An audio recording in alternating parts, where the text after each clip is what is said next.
शादी से एक दिन पहले मेरी दोस्तों ने मुझे सुहाग रात के बारे में बताया था। मैं बहुत ज्यादा डर गई थी। जैसे ही शौहर कमरे में आया, मैं डर के मारे रोने लग गई। शौहर ने पूछा तो मैंने कहा मुझे दर्द होगा, मुझे ये सब नहीं करना। फिर शौहर ने मुझे शादी के नाम से डर लगता था, क्योंकि शादी के नाम पर जो खिलवाड़ लड़कियों के साथ किया जाता था वो मुझे डराता था। यही वजह थी कि मैं शादी नहीं करना चाहती थी, लेकिन मेरे बहुत इनकार करने पर भी मेरी शादी कर दी गई थी। मैं अपने कमरे में बैठी बेहताशा रो रही थी। हालांकि आज मेरी शादी की पहली रात थी और इस रात हर लड़की बहुत अरमान और ख्वाब से जाकर अपने शौहर के घर आती है, नई जिंदगी में नई खुशियों के इंतजार में रहती है। लेकिन मैं बेहद परेशान थी। मैं इस कदर परेशानी का शिकार थी कि शौहर के आने का सोचकर ही मेरा दिल बुरी तरह से कांप रहा था। मेरा जी चाहा कि मैं कहीं जाकर छुप जाऊं जहां मेरा शौहर मुझे देख ना सके। काश कि ये सब कुछ मेरी आंखों से गायब हो जाए। वक्त किसी बेलगाम घोड़े की तरह भाग रहा था। बदहवासी की वजह से मेरे हाथ पांव ठंडे हो चुके थे। डर के मारे मुझे अपना दम घुटता हुआ महसूस हो रहा था कि तभी कमरे का दरवाजा खुला और मेरा शौहर जुनेद कमरे में आया।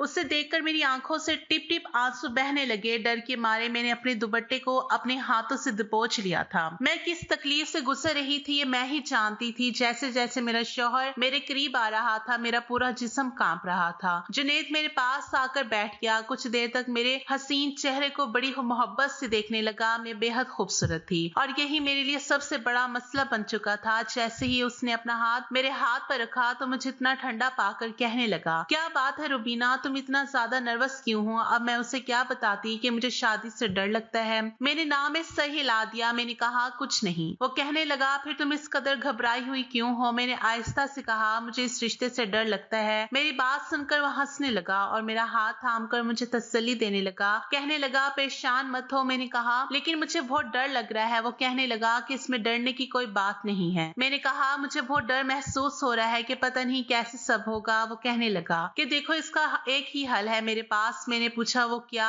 मेरी इस बात को सुनकर उसने मेरे हाथों को थाम कर मुझे तसल्ली दी और इसके बाद उठकर खड़ा हो गया और अलमारी के पास गया। अलमारी खोली और एक मेडिसिन लाकर मुझे थमा दी। साथ में पानी का गिलास दिया। कहने लगा, ये गोली खा लो। मैंने कहा, ये कैसी दवा है? जुनेद कहने लगा, तुम्हारी तमाम परेशानियों का हल इसी गोली में है। जुनेद की बात को मैं समझ नहीं पा रही थी। मैं सोचने लगी, आखिर मेरी परेशानियों का हल ये गोली कैसे हो सकती है? डर इस कदर ज्यादा था कि मैं कुछ भी करने को तैयार नहीं थी। और जब जुनेद ने यकीन दिलाया कि ये गोली खाने के बाद तुम्हारा सारा डर और परेशानी खत्म हो जाएगी, तो मैंने वो गोली खा ली। जुनेद मेरे करीब आने लगा। उसने मेरे दोनों हाथों को थाम कर अपने होंठों पर लगाया था। मुझसे अपनी मोहब्बत का इजहार करने लगा, लेकिन मैं यूं थी जैसे मेरे जिस्म में करंट पैदा हो चुका था। आहिस्ता आहिस्ता जुनेद ने मुझे अपनी बाहों के घेरे में भर लिया था और मैं डर के मारे अपना आप उससे छुड़वाने लगी थी। लेकिन फिर मैंने महसूस किया कि जैसे मेरी आंखों में सुकून उतरने लगा था। आहिस्ता आहिस्ता नींद के आगोश में जाने लगी हूँ। चाह कर भी मैं खुद को छुड़ा नहीं पा रही थी। कुछ ही पल लगे थे कि मैं गहरी नींद में जा चुकी थी। मेरी शादी से कुछ दिन पहले मेरी सहेलियां मुझे लेकर बैठ गई थी, जो कि पहले से शादीशुदा थी। मुझसे कहने लगी, कुछ दिन बाद तुम्हारी भी शादी होने वाली है, इसलिए जरूरी है तुम हमसे इस रिश्ते के बारे में कुछ जानकारी ले लो। मैं शादी के रिश्ते से बिल्कुल अनजान थी, इसलिए जब मेरी दोस्तों ने मुझे इस रिश्ते के बारे में बताया तो मुझे इस रिश्ते से कुछ डर सा महसूस होने लगा था, क्योंकि इनके बताने का अंदाज ही कुछ ऐसा था। कहने लगी, मियाँ अपनी बीवी पर शादी की पहली रात बिल्कुल भी तरस नहीं खाता और तुम तो खैर मनाओ, तुम्हारा हसीन रूप देखकर तुम्हारे शौहर तो तुम्हारे साथ ना जाने क्या। ये कहकर वो चुप हो गई और मुस्कुराने लगी और मेरा दिल धक धक करने लगा। उनकी बातें मेरा दिमाग और मेरा होश दोनों उड़ा चुकी थी। शादी की रात का जो नक्शा मेरी सहेलियों ने मुझे बताया था, मुझे अब उस रात से डर लगने लगा था। जैसे जैसे मेरी शादी के दिन करीब हो रहे थे, मेरा दिल चाहता था कि मैं कहीं छुप जाऊं। इसलिए शादी की रात में अपने शौहर के आने पर बेहद डरी और घबराई हुई थी। पता नहीं वो मेरे साथ क्या करेगा, लेकिन जुनेद ने मेरी बात को सुनकर मुझे समझने की कोशिश की थी। उसने शायद मुझे नींद की गोली खिलाई थी, जिसे खाते ही मैं कुछ ही देर में सो चुकी थी। मुझे अपनी शादी की रात बिल्कुल भी याद ना था। हाँ, इतना एहसास था कि मेरा शौहर मुझसे अपना हक वसूल कर चुका था, लेकिन सच तो शायद इतना भयानक था कि मेरी सोच भी उस तक नहीं पहुंच सकती थी और इस सच से मैं अभी तक अनजान थी, जब बाद में मुझ पर खुलने वाला था कि शादी की पहली रात मेरे साथ क्या हुआ था। खैर, जब मैं सुबह उठी तो मेरा पूरा जिस्म दर्द से चूर था। मैंने करवट बदली तो मेरी कमर में दर्द की लहर सी उठने लगी थी और मैं दर्द से कराह उठी थी। मेरे साथ लेटा मेरा शौहर फौरन से उठ बैठा। कहने लगा, क्या हुआ रुबीना? मैंने कहा, पता नहीं, मेरा पूरा जिस्म बहुत भारी हो रहा है और जिस्म में दर्द भी है। याद करने के बावजूद मुझे ये रात बिल्कुल भी याद नहीं आ रही। समझ नहीं आ रहा कि मैं अपने चकराते सर को पकड़ूं या फिर अपनी दुखती कमर को। मैंने बेड पर नजर दुराई तो मेरे हाथ में पहनी कांच की चूड़ियां टूटकर बेड पर बिखरी पड़ी थी। मैंने मुश्किल से अपना तकिया बेड के साथ लगाया और हाथों को बेड पर रखकर मुश्किल से उठकर बेड पर बैठी थी। मेरे बाल खुले हुए थे और मेरी बिखरी हालत मुझे इस बात का एहसास दिला रही थी कि मेरे शौहर ने रात को मेरे साथ प्यार मोहब्बत वाला रवैया बिल्कुल नहीं रखा था। मैं चाह कर भी अपने दर्द को बर्दाश्त नहीं कर पा रही थी और इसीलिए दर्द की तेजी की वजह से मेरी आंखों से आंसू बहने लगे। मुझे यूं रोता देखकर जुनेद भी उठकर बैठ गया। कहने लगा, देखो ये सब तो होता ही है, तुम्हें अपने आप को इस चीज का आदी बना लेना चाहिए और वैसे भी शादी की पहली रात ही तो तुम्हें ज्यादा महसूस होगा, लेकिन आहिस्ता आहिस्ता तुम्हें इस बात की आदत पड़ जाएगी। और फिर जब बीवी खूबसूरत हो तो इंसान कैसे अपने जज्बात पर काबू पा सकते हैं। और फिर तुम रात को बहुत ज्यादा डरी हुई थी। मुझे लगा कि अगर मैंने तुम्हें मेडिसिन ना दी अपने करीब भी नहीं आने दोगी और मैं अपनी ये रात बर्बाद नहीं करना चाहता था। ये कहकर वो उठकर वॉशरूम में चला गया, लेकिन मुझे अपना जिस्म इस काबिल भी नहीं लग रहा था कि उठकर खड़ी हो जाती। जुनेद घर पर अकेला रहता था, उसके माँ बाप जिंदा नहीं थे। पहले तो मेरे माँ बाप इस रिश्ते पर राजी नहीं थे, कहने लगे अकेला लड़का है, हमें तो ऐसे रिश्ते समझ नहीं आते। लेकिन फिर मेरी माँ कहने लगी कि लड़का अच्छा खासा कमाता है, अपना घर है, अब अगर इसके माँ बाप जिंदा नहीं है तो इसमें इसका क्या कसूर है। आपने अच्छी तरह छानबीन तो कराई है, इस रिश्ते में किसी ने कोई भी बुराई या कमी नहीं निकाली है। अच्छा है मेरी बेटी पर ससुराल का बोझ नहीं होगा। मैं नहीं जानती थी कि शादी की रात ही मेरी ऐसी हालत हो जाएगी कि मैं खड़ी भी नहीं हो पाऊंगी। जुनेद जब नहाकर बाहर आया तो मुझसे कहने लगा, देखो मेरे घर में तुम्हारी खिदमत करने के लिए फिलहाल कोई नहीं है, इसलिए ये घर तुमको ही संभाला है। मुझे इसकी इस बात पर एतराज ना था, लेकिन मुझे अपना आप इस वक्त इस काबिल नहीं लग रहा था कि मैं उसका नाश्ता बना सकती। वो अपनी बात कहकर कमरे से जा चुका था कि जल्दी से उठकर बाहर आ और मेरे लिए नाश्ता बनाओ। जब मैं बेड से उठकर खड़ी हुई तो मुझे ऐसा लगा जैसे मेरी कमर टूट जाएगी। मैं बड़ी मुश्किल कमरे से बाहर आए। जुनेद बाहर लॉन्च में ही बैठा फोन पर किसी से हंसकर बातें कर रहा था, लेकिन जो बातें वो कर रहा था उसने मुझे शर्म से पानी पानी किया था। वो गुजरी हुई रात के पल ना जाने किसके साथ शेयर कर रहा था, वो भी बड़े ही बेशर्म अंदाज में। मुझे जुनेद का इस तरह अपनी पर्सनल बातें किसी से शेयर करना अच्छा नहीं लगा था, लेकिन मैं पहली रात की दुल्हन थी, इस तरह मैं अभी जुनेद से कुछ भी कह नहीं सकती थी। मैंने सोचा मैं जुनेद को बाद में कहूंगी कि इस तरह की बातें बाहर ना करें। मैं फौरन से नजरें झुकाए किचन में चली गई थी। मुश्किल से ही मैंने अपना और जुनेद का नाश्ता बनाया था। नाश्ते के बीच मैंने झिझकते हुए जुनेद से ये बात कही थी। मैंने कहा कि जुनेद मेरी कमर में बहुत दर्द है, इसलिए शायद आज रात मैं आपके साथ ना सो सकूं और प्लीज आप भी मुझे डिस्टर्ब मत करना। जुनेद इस वक्त चाय पी रहा था। मेरी बात सुनकर उसका कप होठों के करीब जाते जाते रुका था। कहने लगा, देखो मैं तुम्हारे बहाने नहीं सुन सकता, मुझे हर सूरत जल्द से जल्द औलाद चाहिए, इसलिए तो मैंने तुमसे शादी की है। उसकी बात सुनकर मेरा दिल बेचैन सा हुआ था। मैं नहीं जानती थी ये रात को मेरे साथ हुआ क्या था, लेकिन जो हालत मेरी इस वक्त थी मैं शायद इस काबिल नहीं थी कि मैं दोबारा इसी तकलीफ को झेलती। लेकिन मेरे सामने खड़ा इंसान मेरी हर तकलीफ से बेपरवाह होकर बस अपनी ही मनमानी करना चाहता था। जैसे ही रात हुई मुझे लगा मेरा दिल किसी ने मुट्ठी में ले लिया हो। रात को फिर जुनेद ने मुझे एक दूसरी मेडिसिन दी। मैंने कहा मुझे नहीं खानी। वो कहने लगा ये नींद की दवा नहीं है। मैंने कहा फिर ये किस चीज की दवा है? कहने लगा ये जल्दी प्रेग्नेंट हो जाने की दवा है। ये सुनकर मैं कुछ देर तो उसकी शक्ल देखती रह गई कि आखिर उसे किस बात की जल्दी थी। मेरी शादी को कौन से 4-5 साल गुजर चुके थे, अभी तो शादी को 4 दिन भी नहीं गुजरे थे और ना ही मेरे सास ससुर जिंदा बैठे थे जिन्हें पोता और पोती गोद में खिलाने की जल्दी थी। आखिर वो मुझे इतनी जल्दी प्रेग्नेंट होने की दवा क्यों दे रहा था? मैंने कहा जुनेद अभी इतनी जल्दी क्या है, अभी तो हमारी शादी को एक ही दिन गुजरा है, आराम से 2-4 साल बाद बच्चा प्लान करेंगे, अभी तो खुद ही हमारी मौज मस्ती के दिन है। वो कहने लगा मैं कुछ नहीं जानता, शायद तुम्हें अंदाजा नहीं है मुझे कितनी जल्दी है बच्चे की। मुझे बच्चे बहुत पसंद है, शादी से ज्यादा मुझे बच्चों की ख्वाहिश थी और इसलिए मैंने तुमसे शादी की थी कि जल्द से जल्द शादी हो और मेरे घर में नन्हे मुन्ने से बच्चों की आवाजें गूंजे। मैं नहीं चाहता कि वक्त बर्बाद हो के 1 साल पहले मैं ये देखता रहूं कि तुम्हें औलाद होती है या नहीं और फिर तुम्हें इसके बाद दिवा खिलाऊं। ये कहकर उसने वो मेडिसिन मेरे मुंह में डाल दी और पानी का गिलास मेरे हाथ में थमा दिया। मैंने पानी पीकर वो दवाई अपने अंदर उतार ली थी, लेकिन मुझे हैरत इस वक्त हुई जब पिछली रात वाली बेहोशी मुझ पर फिर से छाने लगी। उस वक्त मेरा दिमाग इस काबिल नहीं था कि मैं ये बात सोचती कि अगर ये दूसरी दवा थी तो मुझे नींद क्यों आ रही थी, मुझ पर क्यों इतनी बेहोशी सवार हो रही थी और फिर मुझे कुछ भी होश नहीं रहा। मैं दोबारा से नींद की गहरी वादियों में उतर चुकी थी। बेहोशी की आलिम में भी मुझे अपनी सिसकारियां अपने कानों में सुनाई दे रही थी। मुझे बहुत ज्यादा तकलीफ महसूस हो रही थी। दर्द की इतनी तेजी थी कि गहरी नींद के बावजूद मैं रो रही थी। सुबह मेरी आंख दर्द की वजह से जल्दी खुल गई थी। उस वक्त मेरी कमर में इतना दर्द था कि मैंने जुनेद को उठा दिया। मैंने कहा मेरे कमर कमर में बहुत दर्द है, मुझसे बर्दाश्त नहीं हो रहा, खुदा के लिए मुझे डॉक्टर के पास लेकर चलो। लेकिन वो गुस्से से कहने लगा, अभी तो दिन भी नहीं चढ़ा, तुम क्यों मेरी नींद का सत्यानाश कर रही हो? पेन किलर दे देता हूँ, तुम वो खा लो। उसने मुझे एक और दवाई दी जिसे खाकर मेरे दर्द में बस थोड़ा सा फर्क हुआ था और मैं दोबारा सो गई थी। लेकिन जैसे ही सुबह उठी दर्द फिर से उठने लगा था। अब तो ये रोज की रूटीन बन गई थी। लगातार 8 दिन से मैं इसी ही तकलीफ से गुजर रही थी। लेकिन जुनैद को जैसे मेरी किसी तकलीफ का कोई एहसास नहीं था। एक दिन वो ऑफिस से वापस लौटा तो मैंने कहा, मुझे माँ के घर छोड़ दो, मुझे जुनैद से दूर रहने का बस एक यही बहाना मिला था। वो कहने लगा, सवाल ही पैदा नहीं होता,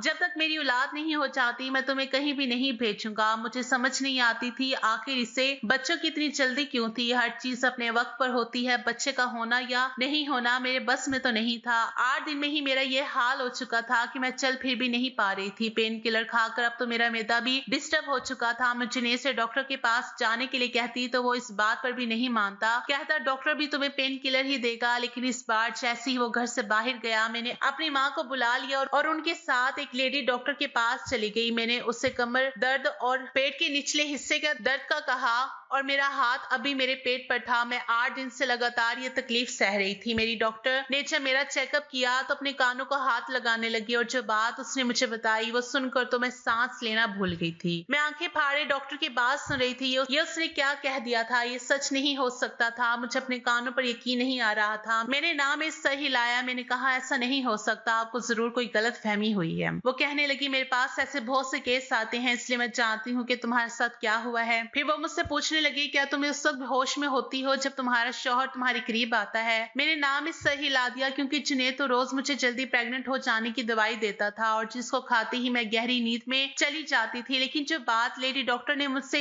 कही थी, मुझे उसकी बात सुनकर जुनैद पर शक होने लगा था। डॉक्टर से मेरी कोई पर्सनल दुश्मनी नहीं थी जो वो मुझसे झूठ बोलती या जुनैद के खिलाफ मेरे कान भरती। वो एक डॉक्टर थी और उसका पेशा सिर्फ अपने मरीज का चेकअप करना और उनका इलाज करना था। उसने वही बात बताई होगी जो मेरे साथ हुआ था। मेरे पास डॉक्टर की बात पर यकीन करने के अलावा कोई दूसरा रास्ता ही नहीं था। मेरे दिल में अब जुनैद के लिए शक पड़ चुका था। डॉक्टर कहने लगी, अगर तुम्हारे शौहर को तुमसे मोहब्बत है तो वो तुम्हें नींद की दवा देकर ही क्यों तुम्हारे करीब आता है? इसकी वजह क्या है? इस तरह के सवाल सुनकर मुझे जुनैद पर और भी शक होने लगा था। लेकिन मैं ये कैसे जान सकती थी कि सच क्या है, क्योंकि मैं उससे पहले भी कई बार वो मेडिसिन खाने से इंकार कर चुकी थी। लेकिन वो मेरी बात नहीं सुनता था। जबरदस्ती वो मेडिसिन मेरे मुंह में डाल देता और पानी का गिलास मेरे होंठों पर लगा देता। डॉक्टर कहने लगी, अच्छा ऐसा करो, मुझे तुम इस मेडिसिन का नाम बताओ। तो मैंने सोचा, मुझे तो उस मेडिसिन के बारे में कुछ पता ही नहीं है। आज तक जुनैद ने मुझे वो मेडिसिन दिखाई नहीं थी। वो तो अपनी अलमारी से वो दवा निकाल कर मुझे देता था। लेकिन जब मैंने ये बात लेडी डॉक्टर को बताई तो वो हंसने लगी। कहने लगी, ऐसी कौन सी दवाई है जो तुम्हारा शौहर इतना छुपा कर रखता है और रोजाना तुम्हें इंकार करने पर भी तुम्हें खिलाता है? तुम अपने शौहर की हरकतों पर नजर रखो, फिर तुम्हें समझ आ जाएगा। डॉक्टर मुझे ये सारी बातें कह रही थी। उस वक्त अकेली ही मैं इस लेडी डॉक्टर के कमरे में थी या फिर वो डॉक्टर थी। मेरी माँ कमरे से बाहर बैठी थी, इसलिए वो हर बात से अनजान थी। मैं गायब दिमागी से अपने घर तक पहुंची थी। मेरी माँ मुझे कहने लगी, अपना ख्याल क्यों नहीं रखती हो? तुम्हारे सर पर तो सास ससुर नंद देवर की जिम्मेदारी भी नहीं है और तुम्हारा शौहर भी तुमसे बहुत मोहब्बत करता है। लेकिन तुमने देखो अपनी क्या हालत बना रखी है। 8 दिन में ही सोकर कांटा हो गई हो, चेहरे की रंगत पीली पड़ गई है। अब मैं अपनी माँ को क्या बताती कि मैं किस बड़ी मुसीबत में फंस चुकी थी। मेरा शौहर किसी जानवर से कम ना था। रात को मुझे नींद की दवा खिलाकर मेरे साथ कैसा खिलवाड़ करता है। मेरी माँ मुझे नसीहतें करके अपने घर जा चुकी थी। मैं पूरा दिन डॉक्टर की बातों को ही सोचती रही, लेकिन मेरे पास इस बात को कोई हल नहीं था और ये ऐसी बात थी कि मैं जुनैद से कह भी नहीं सकती थी। मुझे अपना आप बिल्कुल बेबस लग रहा था। मेरा जी चाहा कि मैं अपनी माँ के साथ ही उनके घर चली जाऊं, लेकिन मेरी माँ मुझे कभी भी मेरे शौहर की इजाजत के बगैर अपने घर लेकर नहीं चाहती। मैं समझ नहीं पा रही थी आखिर मैं करूं तो क्या करूं। फिर मेरे दिमाग में ख्याल आया कि मैं अलमारी खोलकर देखती हूँ कि आखिर जुनैद मुझे कौन सी दवा खिलाता है। मैं फौरन उठकर खड़ी हो गई, आहिस्ता से चलती हुई अलमारी के पास आई और जुनैद की अलमारी खोल दी। सामने ही उसके कपड़े पड़े हुए थे। मैंने एक एक कपड़ा उठाकर देखा, लेकिन वहां दवा मुझे कहीं ना मिली। फिर मैंने दराज भी देख लिए, उसमें भी कुछ जरूरी कागजात थे, कोई मेडिसिन नहीं थी। लेकिन जब मैंने नीचे वाला दराज खोलना चाहा तो वो लॉक था। मैं समझ गई कि वो दवाई जुनैद ने इसी लॉकर में रखी है। रात को जब जुनैद वापस आया तो मैंने उसे खाना दे दिया, लेकिन मेरी भूख तो जैसे उठ चुकी थी। जो बात डॉक्टर मुझे बता चुकी थी उसके बाद तो मेरे दिमाग ने काम करना ही बंद कर दिया था। मैंने खाना नहीं खाया था और रात को सोते वक्त मैंने दूध का गिलास पी लिया। इससे पहले कि जुनैद कमरे में आता, मैं फौरन से बेड पर जाकर लेट गई और अपनी आंखें बंद कर ली ताकि जुनैद को लगे मैं सो चुकी हूँ। हो सकता है वो मुझे सोया देखकर मुझे मेडिसिन ना खिलाए और मुझ पर यूं बेहोशी तारी हो। मैं जानना चाहती थी कि जुनैद रात को मेरे साथ करता क्या है। कुछ देर बाद ही जुनैद कमरे में आया, मुझे बेड पर सोता देखकर मेरे करीब आया और बाजू से मुझे हिलाकर उठाने लगा। कहने लगा, उठकर बैठो। मैंने अपनी आंखें खोली तो जुनैद माथे पर बल चढ़ाए मुझे देख रहा था। मैंने कहा, जुनैद मुझे नींद आ रही है, मैं सोना चाहती हूँ और मेरी कमर में भी दर्द है। मेरी बात सुनकर वो कहने लगा, ये बहाने तो मेरे सामने मत बनाओ, मैं तुम्हें पहले भी कह चुका हूँ कि मुझे हर कीमत पर बच्चा चाहिए। चलो उठो, दवा खाओ। मैं उठकर बैठ गई। मैंने कहा, आखिर आपने दवाई अपनी अलमारी में छुपा कर क्यों रखी है? मेरी बाकी दवाइयों के साथ रख दे, मैं खुद खा लिया करूंगी। मेरी बात सुनकर उसने बड़े हैरत से मुझे देखा और कहने लगा, तुम ये कैसे जानती हो कि मैंने तुम्हारी दवा को अलमारी के लॉकर में रखा है? मैं उसकी बात सुनकर घबरा गई थी। मुझे अपनी गलती का एहसास हुआ। जल्दबाजी में शायद मैंने कुछ गलत कह दिया था। मैंने कहा, ऐसा ही मैंने सोचा, आज दवा मैं खुद खा लेती हूँ। मैंने आपकी अलमारी को खोलकर देखा तो कहीं भी वो दवाई मौजूद ना थी। मुझे लगा शायद आपने दवाई लॉकर में रखी है। मैंने एक बहाना कर दिया था। वो कहने लगा, तुम्हें इतना ज्यादा परेशान होने की जरूरत नहीं है। मैं वो दवाई रोजाना तुम्हें खिलाता रहूंगा और जब तक बच्चा नहीं हो जाता वो मैं तुम्हें अपने हाथों से ही खिलाऊंगा। मैंने कहा, जुनैद मुझे पेट में बहुत दर्द हो रहा है, आप क्यों मुझे किसी डॉक्टर के पास लेकर नहीं चाहते? और बच्चा पैदा करने के लिए एक पूरा इलाज होता है और वो कोई लेडी डॉक्टर ही मुझे बता सकती हैं। ऐसे यूं खुद से दवा खाना ठीक नहीं होता। मैंने सोचा था शायद मेरी इस बात पर जुनैद मुझे वो दवाई नहीं देगा, लेकिन वो कहने लगा, मैं जानता हूँ कि वो दवाई औरत को प्रेग्नेंट कर देती है। तुम्हें किसी भी डॉक्टर से कोई इलाज करवाने की जरूरत नहीं, तुम बस मेरी बात मानो, वही तुम्हारे लिए काफी है। मैंने कहा, आज मैं कोई भी दवाई नहीं खाऊंगी। मेरा ये कहना था कि उसका पारा हाई हो गया था। उसने मुझे जबरदस्ती वो दवाई खिलाई थी और दवाई खाने के बाद मेरी फिर से वही हालत होने लगी थी और सुबह मैं अपनी बेबसी पर फूट फूट कर रो रही थी। अगर यही रहा तो मैं तो बहुत जल्दी ही मर जाऊंगी और इसलिए मैंने अपना दिमाग चलाना शुरू कर दिया। रात के वक्त मैंने अपने मोबाइल का कैमरा ऑन कर दिया और ऐसी जगह पर रखा कि जहां मेरा बेड आसानी से नजर आ सके। रात को जुनैद ने फिर से मुझे दवाई खिलाई थी और मेरी वही हालत होने लगी थी। सुबह जब मैं उठी तो जुनैद के ऑफिस जाने का इंतजार करने लगी। जैसे ही वो घर से बाहर निकला, मैंने जल्दी से मोबाइल उठाया, उस पर लगी वीडियो देखने लगी और जिसे देखकर मेरे होश उड़कर रह गए थे। मैंने पूरी वीडियो भी नहीं देखी थी और मोबाइल को बेड पर फेंक दिया था